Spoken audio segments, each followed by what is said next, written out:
సమాజంలో పేదరికం లేకుండా చూడవలసిన బాధ్యత మన మీద ఉంది. ఒక ప్రభుత్వానికి సాధ్యం కాదు, అందరం కలవాలి. ప్రభుత్వం శ్రద్ధ పెడతాం, అందరినీ కలుపుకొని వస్తాం. ఎన్డీఏ నాయకత్వం ఎవరైతే ఉన్నారో ఇక్కడ రాష్ట్రంలో మీరు చొరవ తీసుకోండి. అందరినీ కలిపి దేశానికి ఆదర్శంగా ఆర్థిక అసమానతలు లేనటువంటి వీలైనంత వరకు పేదరికం లేకుండా ఉండడమే కాకుండా వాళ్ళ ఆదాయాన్ని పెంచే మార్గం ఆలోచిస్తామని చెప్పి కూడా నేను మీకు తెలియజేస్తున్నా. నిన్న మొన్న చూస్తున్నా, నేను ఒక మాట చెప్పాను, నాకు అక్కడక్కడ కంప్లైంట్లు వస్తున్నాయి. తెలుగుదేశం పార్టీ నాయకులు లేకపోతే ఎన్డీఏ నాయకులు ఒకరిద్దరు అవతల వైఎస్ఆర్ కాంగ్రెస్ పార్టీకి పనిచేస్తున్నారు. మీరు పని చేయాల్సింది ఎన్డీఏ నాయకులకు పని చేయాలని చాలా స్పష్టంగా చెప్పాను. దీంట్లో నష్టం లేదు. అర్హులందరికీ సంక్షేమ కార్యక్రమాలు చేస్తాం, ప్రజలందరికీ అభివృద్ధి కార్యక్రమాలు చేస్తాం.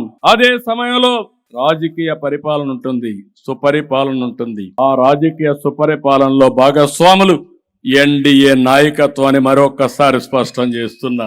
ఒక ట్రస్ట్ బోర్డు ఉంది, ఎన్డీఏ నాయకులు ఉంటారు. ఒక కార్పొరేషన్ ఉంటుంది, లేదంటే ఇంకొక దగ్గర ఉంటాం. ఎన్డీఏ నాయకత్వం కూర్చొని డిసైడ్ చేస్తాం.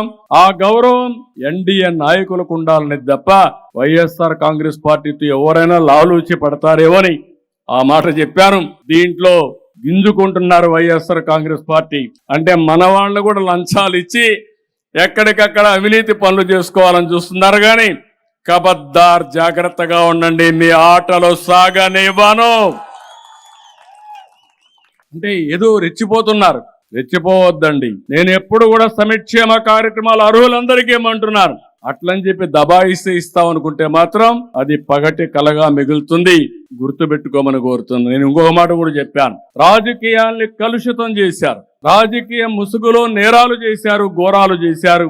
అలాంటి నేరాలు ఘోరాలు చేసినప్పుడు ఎవరు తప్పు చేసినా చట్టం దాని పని చేసుకుంటా పోతుంది తప్ప ఇంకొకటి కాదని చెప్పి కూడా నేను మీకు తెలియజేస్తున్నా. నిన్న మొన్న ఇంకొక విషయం కూడా ఇక్కడ వచ్చినప్పుడు తెలుగు జాతి అందరికి విజ్ఞప్తి చేస్తున్నా, తెలంగాణలో ఉండేవాళ్ళకు కూడా విజ్ఞప్తి చేస్తున్నా. నేను గోదావరి నీళ్లు బనకచెర్లకు తీసుకుపోతానని చెప్పాను. పోలవరం టు బనకచెర్ల. ఎక్కడి నీళ్ళు ఇవి? సముద్రంలోకి పోయే నీళ్లు. సముద్రంలోకి పోయే నీళ్లు నేను తీసుకుపోతానంటే దాన్ని కొంతమంది ఒక పార్టీ రాజకీయం చేస్తే వాళ్ళు చేశారు కాబట్టి మేము చేయకపోతే వెనకబడిపోతామని ఇంకొకరు మాట్లాడే పరిస్థితికి వచ్చారు. ఇది మంచిది కాదు. నేను ఎప్పుడో ఒకటే చెప్తున్నాను, తెలుగుదేశం పార్టీ మొదటి నుంచి కూడా తెలుగు జాతి కోసం పెట్టిన పార్టీ. ఒక యుగ పురుషుడు ఎన్టీ రామారావు గారు పెట్టిన పార్టీ ఇది. ఆ రోజు ఈ రోజు తెలుగు జాతి కోసం పనిచేస్తున్నాం. నేను ఆ మాటే చెప్పాను. విభజన రోజును కూడా మీరు గుర్తుపెట్టుకోవాలి. నాకు 2 ప్రాంతాలు సమానం అని చెప్పాను, 2 కళ్ళు అని చెప్పాను, ఇద్దరికి సమన్యాయం చేయమన్నాను. అయితే అక్కడ నమ్మారు, ఇక్కడ నమ్మారు.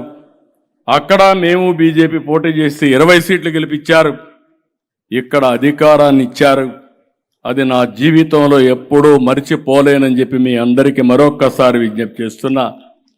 సముద్రంలో పోయే నీళ్లు తీసుకుపోతామంటే దానికి కూడా ఎక్కడ రైట్ ఉందని ఆలోచిస్తామంటే ఎక్కడికి పోతాను? కాళేశ్వరం ఉంది.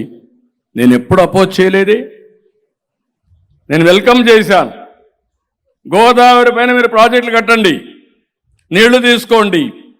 గోదావరి ఒకటే తెలుగు జాతికి శ్రీరామ రక్ష. నీళ్లు సముద్రంలోకి పోతున్నాయి. 100 సంవత్సరాల చరిత్ర, 1000 టీఎంసీ నీళ్లు సముద్రంలోకి పోతున్నాయి. నా కోరిక ఇదే కాదు, గంగా కావేరి నదులు అనుసంధానం చేయాలి. ప్రధానమంత్రి నరేంద్ర మోడీ గారి కంటే ముందు వాజ్పేయి గారు ఒక టాస్క్ ఫోర్స్ కూడా వేశారు. నేను ప్రధానమంత్రి గారి దృష్టి తీసుకొచ్చినప్పుడు ముందు ఇంట్రా రివర్ లింక్ చేద్దాం, విత్ ఇన్ ది స్టేట్స్ అన్ని కంప్లీట్ చేద్దాం. ఇది పూర్తయితే నేను గుజరాత్లో కూడా చేశాను, మీరందరూ కూడా స్టార్ట్ చేయండి. ఇది పూర్తి అయిన తర్వాత నేషనల్ లెవెల్లో రివర్స్ లింకేజ్ ఈజీ అవుతుందని ప్రధానమంత్రి గారు కూడా చెప్పే పరిస్థితి వచ్చారు. నేను చాలాసార్లు చెప్పాను, రాజకీయ నాయకులకి పాజిటివ్ థింకింగ్ ఉండాలి. ఈరోజు నరేంద్ర మోడీ గారు ఉన్నారు, మనం అందరం ఆలోచిస్తున్నాం. సరైన సమయంలో దేశానికి సరైన నాయకుడిగా నరేంద్ర మోడీ రావడం ఈ దేశం అదృష్టం అని మరొక్కసారి మీ అందరికీ విజ్ఞప్తి చేస్తున్నా. ఏదో నేను పొగడడానికి చెప్పడం లేదు. ఒక సుస్థిరమైన పాలన, అభివృద్ధి, సంక్షేమం, సుపరిపాలన ద్వారా దేశాన్ని ముందుకు నడిపిస్తున్నారు. అందులో భాగంగా నా కోరిక కూడా ఉంటుంది. నా కోరిక ఆయన దేశాన్ని నడిపిస్తే నేను తెలుగు జాతిని అగ్ర జాతిగా తయారు చేయాలనేది నా లక్ష్యం. నాకేం కావాలండి? 45 ఏళ్లుగా నన్ను అందరూ కూడా ప్రేమించారు. తెలుగు జాతి చరిత్రలో మీరు చూస్తే మన నాయకుడు ఎన్టీ రామారావు గారికి మీరు చూసినప్పుడు ఎప్పుడు కూడా తిరుగులేదు ఆ నాయకుడికి.